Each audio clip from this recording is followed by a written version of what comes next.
The amount of lost media out there is insane. Probably. We don't really know, until someone ends up finding the lost media. But it seems some people have looked around the internet to a scary extent, and have managed to find some sort of lost media, one way or another. And lately, the entirety of Family Guy's original pilot was found. Bits and pieces of it have been going around for a while now, I think, but not the full thing itself. All that is confirmed is that none of these pilots mentioned here were ever really seen or used on TV.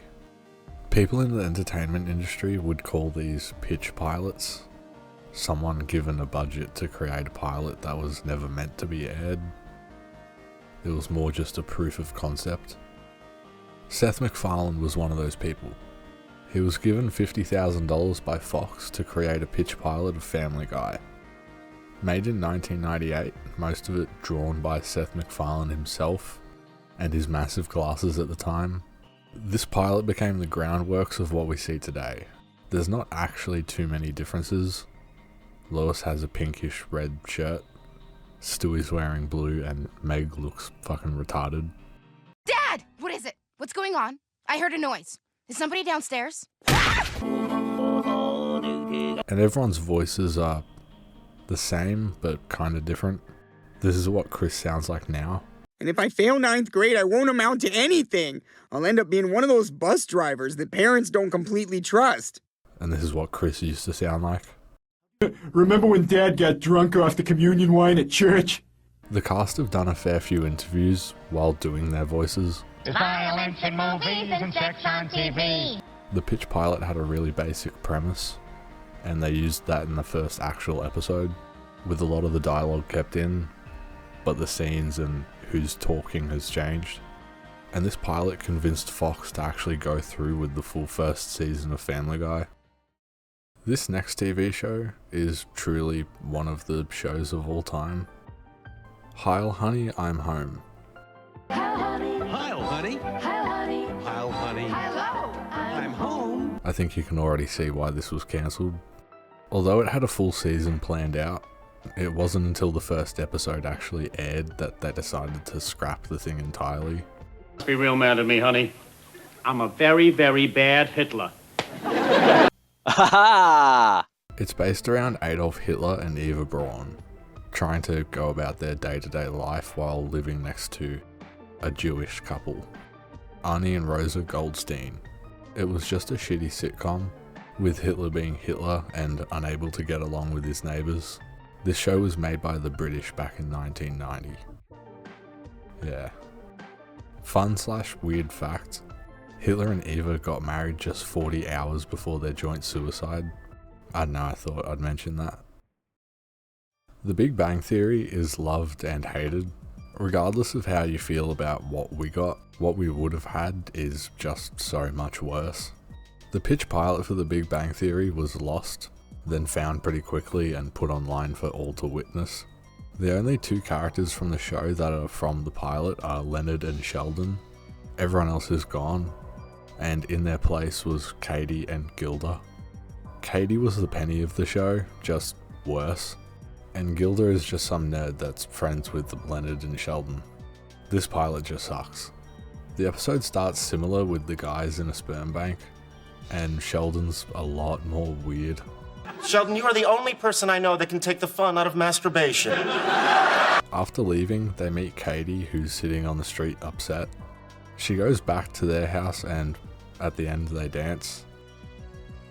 It's on YouTube if you really care. It is fucking terrible. But it's interesting. Walter was a show that was going to be a spin-off to the show MASH, a classic 70s show about medics serving in the Korean War. The show already had a few spin-offs, but Walter was the one that failed. The character Walter O'Reilly was the camp clerk on MASH. He took phone calls and did the mail and roster and all that, but he was a fan favourite. And with his unique ESP abilities, which sounds like sci-fi stuff, it's not. I've never put much stock in ESP, but if it is possible for one person to read another person's mind, Radar has that ability. The little fink. Is that a nice thing to say? He could hear things like helicopters before anyone else could and predicted what other people were going to say before they said it. Yes, sir. Radar! Yes, sir. Damn it! Radar! How many times have I told you not to come in here before I call you? Well, I don't like to be late, sir. What? Why? What? You wanted these transfer orders, sir? No, I want the transfer orders. Yes, sir. Those ones that you got there in your hand. These are the ones I... It's classic humour.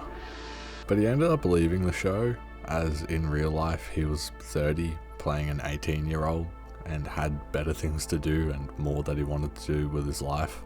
But in the show, his time was up in the war and he was allowed to go home. This is where Walter takes place. After going home, Radar doesn't know what to do, and his family farm isn't doing too great, so he joins the police.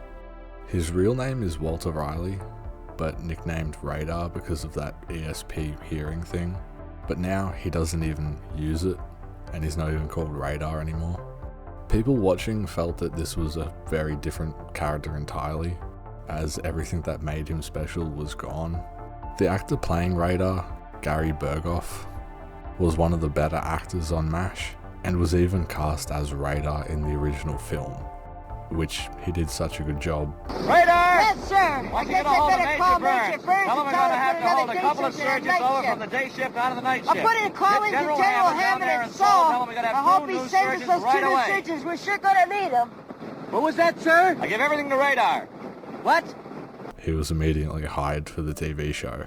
Walter was a failure because it just wasn't needed. But go watch MASH. It's good. South Park, one of the greats, also had a pitch pilot, kind of. Though it was never lost, it wasn't aired to TV. Like Family Guy, it turned into what became the first episode of the actual series, Cartman Gets an Anal Probe. This all happened after Trey Parker and Matt Stone met in film class and made an animated short called Jesus vs. Frosty in 1992. Then after a Fox executive saw it and found it funny, he got them to make another animated short in 1995, this time called Jesus vs. Santa. You'd think with this, Fox liked South Park, but after they introduced a character called Mr. Hanky, the Christmas Pooh, Fox passed up on them, as they refused to get rid of the character. So they got picked up by Comedy Central instead. There's so many seasons of that show. Game of Thrones also kind of has a lost pilot. It'll never be seen, but about 90% of the original first episode was reshot and a lot of the script and scenes were changed, along with a few of the cast members, as HBO was not happy with the initial version, with it being hard to understand and not making much sense. So the footage of the original is out there somewhere. You just can't get to it. The original Star Trek pilot also had some issues.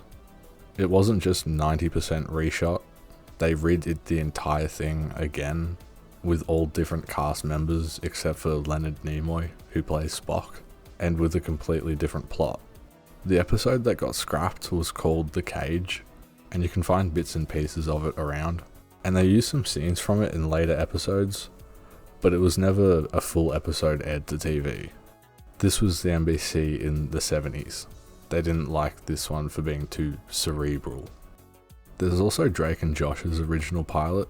This went unaired and has a few different things they changed in the actual pilot, with different actors and storylines and stuff. And Drake and Josh are still the same.